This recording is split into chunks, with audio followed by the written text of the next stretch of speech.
Hey guys, welcome back. I hope you all are enjoying ये जो long weekend चल रहा है। अब ये वाले वीडियो में हम क्या करने वाले हैं, तीन जो रिमेनिंग कंपनीज है हमारी हाउसिंग फाइनेंस स्पेस से, उनको कवर करने वाले हैं। हमने प्रीवियस वीडियो में India shelter, home first finance और जो एप्टस वैल्यू हाउसिंग फाइनेंस है उनके जो क्वार्टर के रिजल्ट्स को कवर किया था। फ्यूचर आउटलुक क्या है, मैनेजमेंट गाइडेंस, सारे पॉइंट्स पे डिटेल में कवर किया था। ठीक है, अब ये वाले वीडियो में आवास, आधार हाउसिंग फाइनेंस और जो तीसरा है सबसे छोटा स्टार हाउसिंग फाइनेंस, इन तीनों के क्वार्टर के रिजल्ट देखेंगे and obviously will also look at what their management is saying about the future growth plan। ये जो पूरा स्पेस है, हाउसिंग फाइनेंस स्पेस है ना, मुझे ओवरऑल अच्छा लगता है बिकॉज यहाँ पे जो चैलेंजेस और प्रॉब्लम्स है ना वो रिलेटिवली कम है। एक तो यहाँ पे ग्रोथ भी अच्छी आ रही है, बड़े प्लेयर्स हो छोटे प्लेयर्स हो सबको डिसेंट स्पेस में ग्रोथ मिल रही है। एंड एनपीएस का प्रॉब्लम भी जो कंपेरेटिवली जो माइक्रो फाइनेंस में ब्रू हो रहा है या फिर बढ़ रहा है वो यहाँ पे नहीं है। तो ये स्पेस ओवरऑल थोड़ा आइसोलेटेड रहा है और हाउसिंग की जो डिमांड है वो कॉन्स्टेंटली बढ़ रही है और इसको ये स्पेस केटर करता है। तो यहाँ पे अच्छा सा एक टेलविंड है। तो कीपिंग दैट इन माइंड, अब शुरुआत करते हैं फर्स्ट विद आवास। तो आवास इज एक्चुअली, अगर आप if you know all the story behind, ये सबसे पहला प्लेयर था जो हाउसिंग फाइनेंस स्पेस का प्योर प्ले कैंडिडेट था, जो मार्केट में लिस्ट हुआ था 2018 में। एंड इसको तभी काफी अच्छा प्रीमियम वैल्यूएशन मिलता था, अराउंड 5 6 7 प्राइस टू बुक मिलता था because there was HDFC and then जो ये सारी बाकी जो हमने कंपनी को कवर किया है या फिर ये वीडियो में करने वाले हैं, हाउसिंग फाइनेंस स्पेस सारी कंपनीज रिसेंटली लिस्ट हुई है। तो आवास को ऐसा कोई कंपटीशन था नहीं तभी, और ये प्योर प्ले था और अच्छे पेस से ग्रो हो रहा था, 35-40% से ग्रो हो रहा था, राइट। तो उसकी वजह से it used to enjoy high price to book, around 5 6 7 भी उसको मिलता था। And it was very used to get very similar valuation जो बजाज फाइनेंस को मिलता था। बिकॉज इनका एसेट क्वालिटी तो हमेशा से अच्छा रहा है, that was never a challenge and growth was also very good. But हुआ क्या है रिसेंटली, इनका जो प्रॉब्लम्स है थोड़े बड़े हैं। इनका एक तो फर्स्ट है कि ग्रोथ का जो पेस है वो कम हो गया है। अब ये अराउंड 2025 के आसपास ग्रो करती है, जो हिस्टोरिकली इनकी खुद का जो ग्रोथ ट्रैक रिकॉर्ड था उससे थोड़ा सा लोअर साइड पे है। अब देखेंगे हम उसके पीछे रीजंस क्या है, वजह क्या थे। बट ये प्राइमरी रीजन था कि ग्रोथ कम हुआ है एंड देन मार्केट डेफिनेटली अगर आपका प्रेस ग्रोथ का अगर वो भी कम होता है तो मार्केट डेफिनेटली पनिशेस यू। अब देखेंगे इसके स्टॉक ने ऑलमोस्ट 2 3 साल में पिछले कुछ किया ही नहीं है। अब it is trying to rebound, क्योंकि अब ये इसका जो ट्रांसफॉर्मेशन चल रहे थे ना, Aavas was undergoing a lot of transformation. इसने start of the financial year से ही कुछ अपने टेक प्लेटफॉर्म्स को ट्रांसफॉर्म करने का काम शुरू किया था। अब उसका जो लोन प्रोसेसिंग सिस्टम का टेक प्लेटफॉर्म है या फिर लोन ओरिजिनेशन का टेक प्लेटफॉर्म है, उन सारों का अपग्रेडेशन जो है वो पूरा हो गया है एज पर जो क्वार्टर 3 के उनका मैनेजमेंट कॉन्कॉल हुआ था। तो ऑल द टेक प्लेटफॉर्म जो का जो ट्रांसफॉर्मेशन है वो पूरा हो गया है, अपग्रेडेशन पूरा हो गया है। अब ये जानना समझना जरूरी इसलिए है बिकॉज होता क्या है, ये सारे जो हाउसिंग फाइनेंस कंपनीज है ये छोटे टिकट साइज के लोन्स देते हैं, लाइक अराउंड 10 to 12 लाख। और ये छोटे लोन टिकट साइज के साथ ज्यादा कस्टमर्स को सर्व करते हैं। तो smaller ticket size and large volume, ज्यादा लोगों को लोन देते हैं। तो जितने ज्यादा लोग को आप सर्व करेंगे उतने लोन को आपको फिर सर्विसिंग करना है, ओवर तो जो लाइफ साइकिल होगा वो लोन का आपको ट्रैक करना है, कितनों का पेमेंट टाइम पे आ रहा है नहीं आ रहा है। तो काफी लंबा प्रोसेस होता है। और ये अगर आपका प्लेटफॉर्म, टेक प्लेटफॉर्म जो है आपका, जो बैकबोन है, अगर वो स्ट्रांग नहीं होगा, अगर आपकी कैपेबिलिटी टेक्निकल अच्छी नहीं होगी, तो ये सारी ट्रैकिंग करना और इसको मेंटेन करना लाइफ साइकिल में थोड़ा डिफिकल्ट होता है। और ये सारी कंपनीज, सारी हाउसिंग फाइनेंस कंपनीज अपने टेक प्लेटफॉर्म पे काफी फोकस करती है उसको अपग्रेड करने में टाइम टू टाइम। तो आवास एक्चुअली इस स्टेप में ना थोड़ा सा पीछे रह गया था, बट उसने अभी वो कैचअप कर लिया है। बट हुआ क्या, because of all this take platform upgradation that it was doing, इसको अपने सेल्स के या फिर आपके ग्रोथ के पेस को कंट्रोल करना पड़ा बिकॉज ये सारे ट्रांसफॉर्मेशन चल रहे थे। अब ये पूरा हो गया है। तो अब अगर अब तक का इनका अगर देखिए तो जो 20-25% का लोन ग्रोथ आ रहा था, और इन्होंने अपने जो ब्रांच का एक्सपेंशन है वो भी थोड़ा सा स्लो डाउन कर लिया था। तो इस पूरे 9 मंथ्स में इन्होंने सिर्फ 6 ब्रांचेस को ऐड किया है अब तक। इस आई थिंक क्वार्टर में एक ब्रांच ऐड किया है। बट अभी इनका कहना क्या है कि अब हमारा ब्रांच एक्सपेंशन का पेस है वो भी बढ़ेगा, यहाँ से हमारे जो बेनिफिट्स आएंगे क्योंकि हमने टेक प्लेटफॉर्म को अपने अपग्रेड कर लिया है। तो पहले इनको लोन, कोई भी कस्टमर आता है तो उसको लोन देना है, डिसबर्स करना है, सैंक्शन होता है पहले फिर डिसबर्स होता है। तो ये पूरे प्रोसेस में 15-20 दिन लग जाते थे। And on the other hand ये जो एप्टस है या फिर होम फर्स्ट फाइनेंस है, इंडिया शेल्टर है, ये विद इन 48 to 72 आवर्स के बीच में सैंक्शन कर देते हैं and then maybe next 5 to 7 days में डिसबर्स भी कर देते हैं। तो अब ये आवास की सारी ड्रॉबैक्स थी जो अब उसने कवर कर लिए। तो now if you look at some of this numbers, you will notice कि जैसे जैसे लास्ट क्वार्टर में इनका या प्लेटफॉर्म का ऑपरेशन पूरा हो रहा है, इनका जो टर्न अराउंड टाइम है, टैट जिसको बोलते हैं, वो अभी कम हो रहा है। तो लोन टू सैंक्शन का, लॉग इन टू सैंक्शन का टाइम कम हो रहा है, अभी वो 7 डेज पे आ गया है। एंड जो ऑनलाइन डिसबर्समेंट का ट्रांसफर का जो परसेंटेज है वो भी बढ़ रहा है। Now these numbers are still in the phase की पूरी तरह से रिफ्लेक्ट नहीं हो रहे, जो पूरे बेनिफिट्स है वो ओवर द पीरियड आएंगे, क्योंकि बाकी जो कंपनीज है उनके लिए जो नंबर्स है कि इनका ओरिजिन थ्रू टेक प्लेटफॉर्म कितना है, कि प्रोसेसिंग कितना टेक प्लेटफॉर्म के थ्रू होता है, मोबाइल एप्लीकेशन का पेनिट्रेशन कितना है, तो ये these all numbers for other housing finance companies is upwards of 90-95%। तो Aavas still has a time to catch up, but at least इनका काम तो पूरा हो गया है, ठीक है। तो अब इनका फोकस ब्रांच एक्सपेंशन पे होने वाला है। तो if you look eight now the numbers जो इनका मैनेजमेंट कह रहा है, इसी क्वार्टर में, क्वार्टर 4 जो अभी करंटली चल रहा है, ये अराउंड 20+ ब्रांचेस को ऐड करने वाले हैं। तो पूरे साल में अराउंड 25 to 26 ब्रांचेस को ये ऐड कर लेंगे, और ये पेस ब्रांच एडिशन का, ब्रांच के एक्सपांशन का आगे चल के भी कंटिन्यू होने वाला है, ठीक है। तो ये सबसे अच्छी बात है, क्योंकि जब तक आप ब्रांच एक्सपांशन पे नए ज्योग्राफीज में जाके अपने ब्रांच के नेटवर्क को एक्सपांड नहीं करेंगे, आपके जो लोन बुक है, आपका एयूएम का ग्रोथ है, वो सिग्निफिकेंट पेस से नहीं बढ़ेगा। जो ये सारी जो रिमेनिंग हाउसिंग फाइनेंस कंपनी जो हमने फर्स्ट वीडियो में कवर किया था, जो कर रही थी, India shelter 40-45 branches, 40 to 45 branches को ऐड कर रहा था, होम फर्स्ट फाइनेंस 30-35 ब्रांचेस को ऐड कर रहा था, even Aptus was adding 25-27 branches. तो ब्रांच का एक्सपेंशन करना, क्योंकि ये अभी तक पूरे जो पैन इंडिया प्रेजेंस इनका है नहीं। आवाज is still good in terms of जो इनका लोन बुक साइज है, ये इनमें अब तक के जो हमने कवर किया उनमें सबसे बड़ा है। आई थिंक इनका जो लोन बुक का साइज है 17,000 करोड़ का है।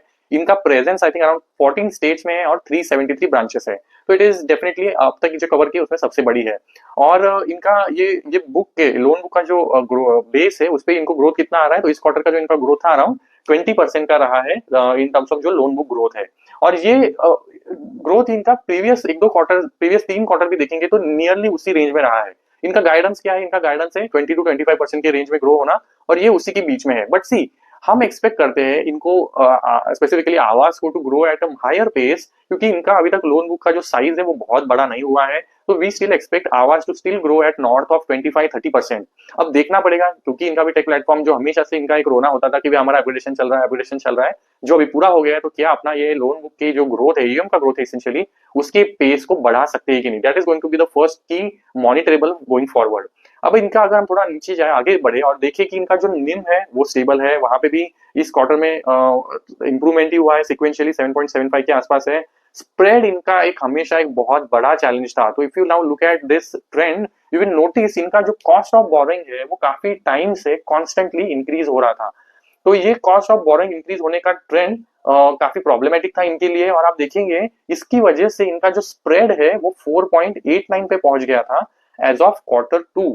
अब फर्स्ट टाइम ये ट्रेंड रिवर्स होते हुए दिख रहा है। इनका जो स्प्रेड आया है वो अराउंड 4.94 आया है, जो फर्स्ट टाइम इंक्रीमेंट है after long period. I think maybe, I don't know, maybe 10-12 quarter के बाद ये फर्स्ट टाइम इंक्रीमेंट हुआ है, and which is a good sign.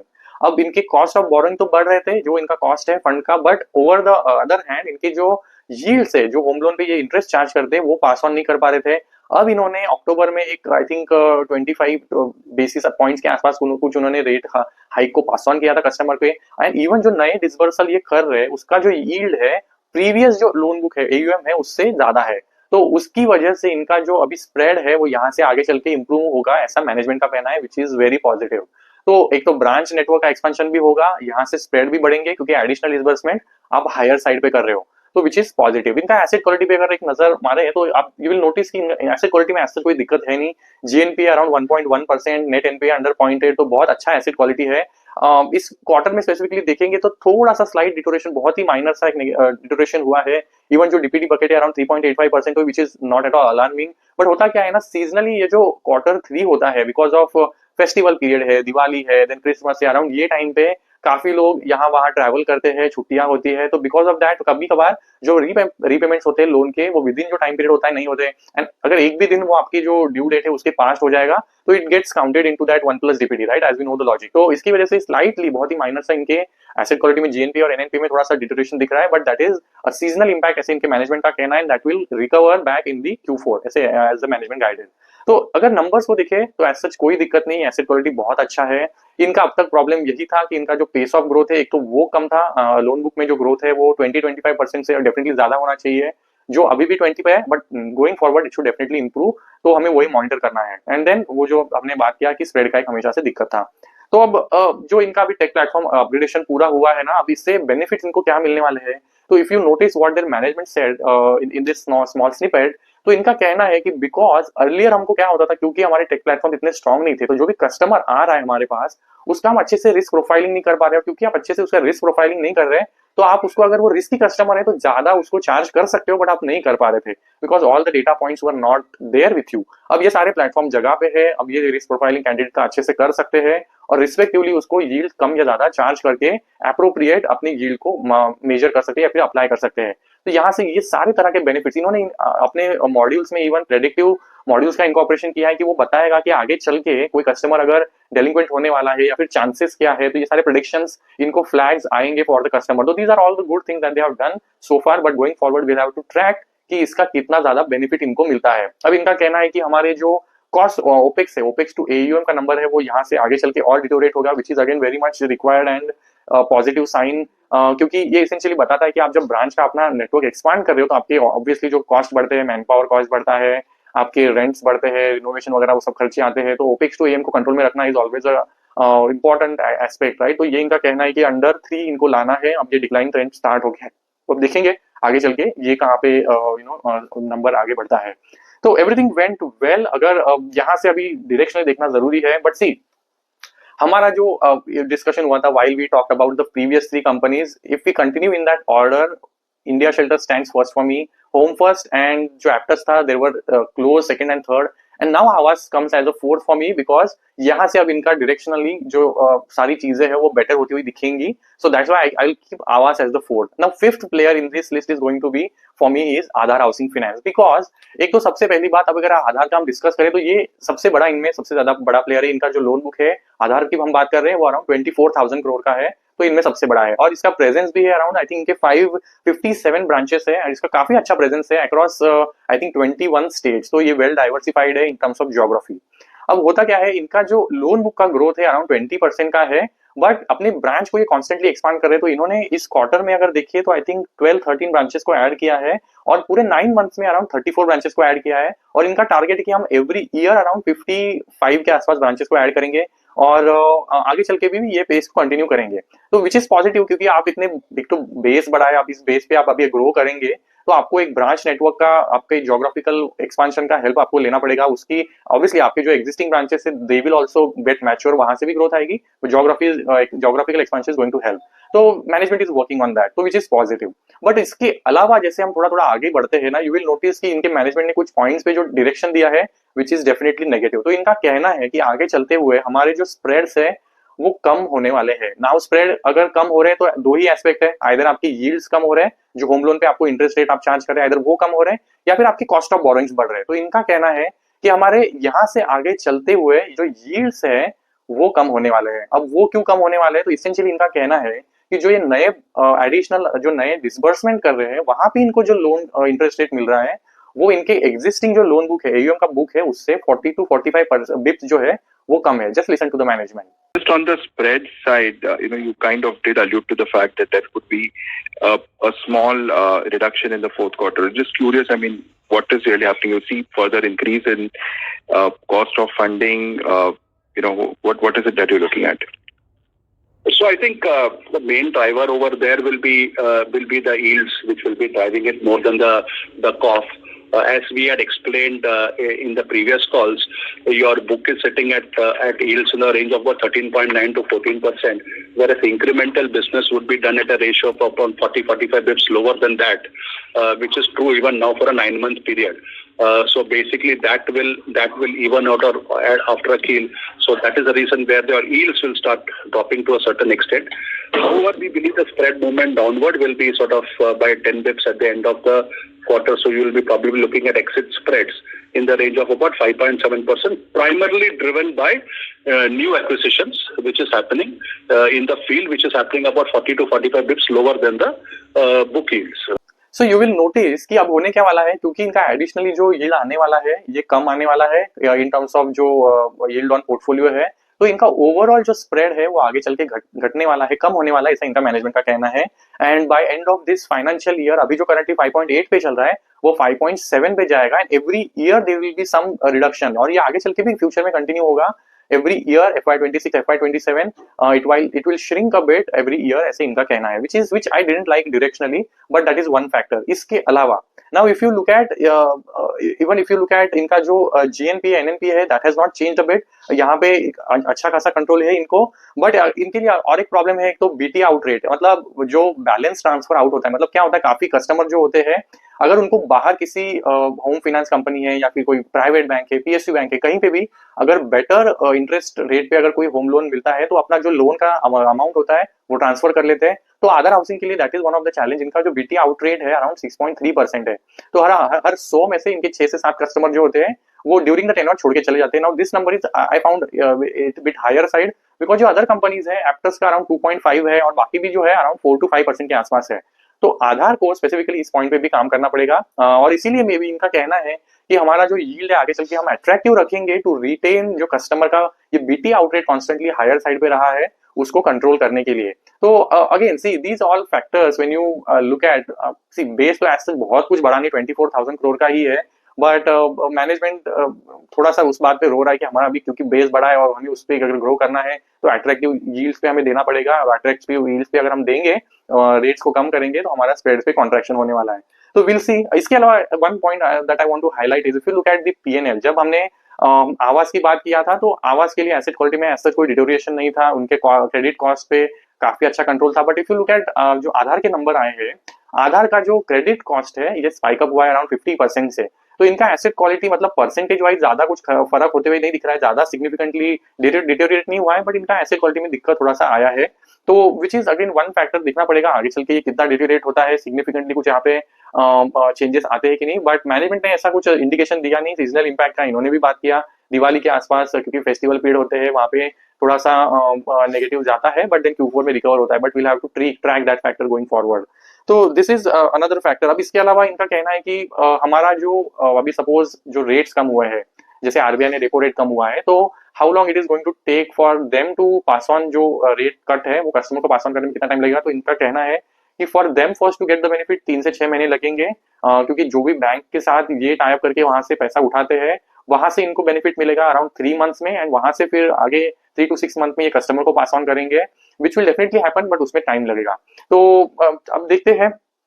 तो अगर अभी ये पूरे जो 5 कंपनीज है अगर उनको समराइज करें तो India shelter is the fastest growing on the around 7,500 crore loan book, and Aadhaar is the at the bottom in this 5 companies with around 20% जो इनका लोन बुक का ग्रोथ है, और इनका गाइडेंस भी यही है, हम 20-22 के % के आसपास ही हमारे लोन बुक को ग्रो कर सकते हैं इवन गोइंग फॉरवर्ड। तो चलो अब ये बात हो गई इसकी। अब हम एंड में कवर करने वाले हैं एक सबसे छोटी housing finance company, star housing finance, जो इस पूरे स्पेस में सबसे छोटी है। इनका जो लोन बुक है साइज इतना छोटा है, अराउंड आई थिंक 500 करोड़ के आसपास इनका लोन बुक है। आई थिंक जस्ट 30-35 ब्रांचेस है इनके। इनका मेजर डोमिनेशन महाराष्ट्र में है, अराउंड 65% जो इनका ग्रोथ है या फिर प्रेजेंस है लोन बुक का यहाँ पे महाराष्ट्र में है, और ये अच्छे पेस से ग्रो हो रही थी टिल Q2, बट इस क्वार्टर में इनका पेस ग्रोथ हो गया, ग्रोथ जो है वो कम हो गया है। तो if you look at these numbers you will notice कि ये Q1 से Q2 में अराउंड 70 to 60% के आसपास अपने लोन बुक को ग्रो कर रही थी, बट इस क्वार्टर आते आते इनका जो लोन बुक का ग्रोथ है 46% पे आया। Now if you will ask me, see 46% is a still good number, अपने लोन बुक को काफी अच्छे से ग्रो कर रहे हैं, 46 is still good number, but historically and we definitely expect इतने छोटे बेस पे 500 करोड़ के बेस पे आप ग्रो कर रहे हैं, तो you expect them to grow at a very high pace and continue with that 70% AUM growth for long time to come, but ये इनके लिए पेस जो घटा है, this is one bit of a negative. अब इनका गाइडेंस क्या था? इनका गाइडेंस था कि हमारे लोन बुक का जो AUM का साइज है वो बाय FY25 का एंड अराउंड 700 करोड़ पे पहुंचेगा, और अभी 9 मंथ्स हो गए इस फाइनेंशियल ईयर के, ये अराउंड 538 करोड़ पे पहुंचे। तो they are still a distance away from ये जो इनका गाइडेंस है, तो विच इज अगेन इंडिकेटिंग कि अपने गाइडेंस को शायद मीट ना कर पाए। Will definitely keep a track आगे चल के Q4 में ये कैसा करते हैं, but that again is a point कि अपने गाइडेंस से शायद ये पीछे रह सकते हैं। अगेन इसका अगर आप एसेट क्वालिटी देखेंगे तो वो स्लाइटली यहाँ पे थोड़ा डिटोरिएट हुआ है। इफ यू नोटिस इनका GNPA बड़ा है, नेट NPAs बड़ा है, इनका 0+ जो DPD है वो भी नेगेटिव हुआ है, और अगर वो खराब होता है तो इसेंशियली ये आपको क्या बता रहा है, जो डेज पास ड्यूज है इसेंशियली ये आपको बताता है कि कितने कस्टमर्स एक दिन अपने जो रीपेमेंट है उसके आगे बढ़ गए, या फिर जिन्होंने अपने टाइम में रीपेमेंट किया नहीं है। तो इसेंशियली इसमें से कुछ जो पार्ट होता है वो NPA में कन्वर्ट हो सकता है, पॉसिबिलिटी है। I am not saying it is going to convert into और become an NPA, but there is a chance कि ये additionally they can translate into NPAs, तो ये फ्यूचर में ट्रांसलेट हो सकते हैं, तो that number is also deteriorating. तो इसेंशियली इनके लिए प्रॉब्लम्स थोड़ी बढ़ती हुई दिखी इस क्वार्टर में। और जैसे आप देखेंगे, this is a rule we have talked an number of times, कि जैसे ही एसेट क्वालिटी में थोड़ा सा आपको प्रेशर दिखेगा ना, मैनेजमेंट कॉन्शियसली अपना जो ग्रोथ का पेस है उसको कम कर देगा। तो यू विल नोटिस कि दैट प्रोबेबली द रीजन कि इन्होंने थोड़ा भाई स्लो चलते हैं, थोड़ा एएम ग्रोथ को कंट्रोल करते हैं, बिकॉज हम नहीं चाहते कि हमारे एसेट क्वालिटी डिटोरिएट हो। तो इसलिए इन्होंने प्रोबेबली अपने लोन बुक के ग्रोथ को कॉन्शियसली थोड़ा कम किया है।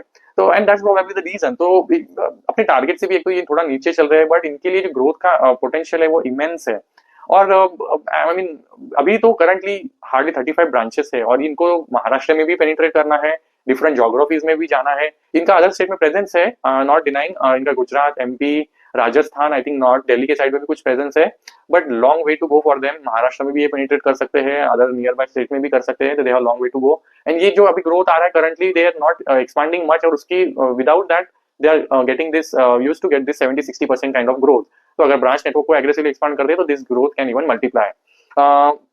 तो ये इनके लिए सिचुएशन है। Will going forward as well track this. This is probably the smallest company, but मुझे थोड़ा सा दिक्कत यही लगती है इनके साथ कि इनका ज्योग्राफी वाइज एक तो कॉन्सेंट्रेशन बहुत ज्यादा है, और एसेट क्वालिटी पे इनका अगर कंट्रोल नहीं रहता है, सी आपको क्रेडिट के लिए कोई प्रॉब्लम नहीं, आपको अगर पैसा चाहिए, आपको इनका डिफरेंट बैंक के साथ, एनएचबी के साथ टाइप्स है, इनका क्रेडिट रेटिंग भी ठीक ठाक है, जो इनका केयर रेटिंग या फिर इकरा वाला रेटिंग है वो भी अच्छा है, तो इनको फंडिंग भी मिल जाएगी। ग्रोथ के लिए चैलेंज नहीं है, स्कोप है।